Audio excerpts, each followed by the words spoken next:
നബി സല്ലല്ലാഹു അലൈഹി വസല്ലമ തങ്ങൾക്ക് ഏറ്റവും ഇഷ്ടപ്പെട്ട 7 സ്ഥലങ്ങളെക്കുറിച്ചാണ് ഈ വീഡിയോയിൽ പറയാൻ പോകുന്നത്. അതിൽ ഒന്നാമത്തേത് മസ്ജിദുൽ ഹറം തന്നെയാണ്. രണ്ടാമത്തേത് നബി തങ്ങൾ അന്തിയുറങ്ങുന്ന മസ്ജിദുൽ നബവിയാണ്.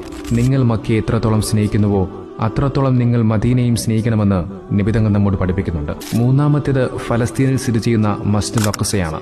ഇസ്ലാമിലെ എല്ലാ പ്രവാചകന്മാരുമൊത്ത് നബി തങ്ങൾ നിസ്കരിച്ച വളരെയധികം പുണ്യമാക്കപ്പെട്ട ഒന്നാണ് മസ്ജിദുൽ അഖ്സ. നാലാമതായി മസ്ജിദുൽ ഖുബയാണ്. നബി തങ്ങൾ മദീനയിലേക്ക് വന്ന സമയത്ത് ആദ്യമായി നിർമ്മിച്ച പള്ളിയാണ് മസ്ജിദുൽ ഖുബ.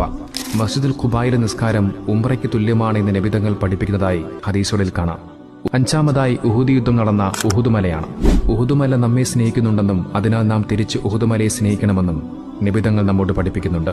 ആറാമതായി മസ്ജിദ് നബവിയുടെ തെക്ക് കിഴക്ക് ഭാഗത്തായി സ്ഥിതി ചെയ്യുന്ന ജന്നത്തുൽ ബഖീഅയാണ്. 10,000-ഓളം സ്വഹാബാക്കളുടെ കബറിടങ്ങൾ സ്ഥിതി ചെയ്യുന്ന സ്ഥലമാണ് ജന്നത്തുൽ ബഖീഅ. ഏഴാമത്തേത് നബി തങ്ങളുടെ ഖബറിനും മിമ്പറിനും ഇടയിൽ സ്ഥിതി ചെയ്യുന്ന റൗള ഷരീഫ്.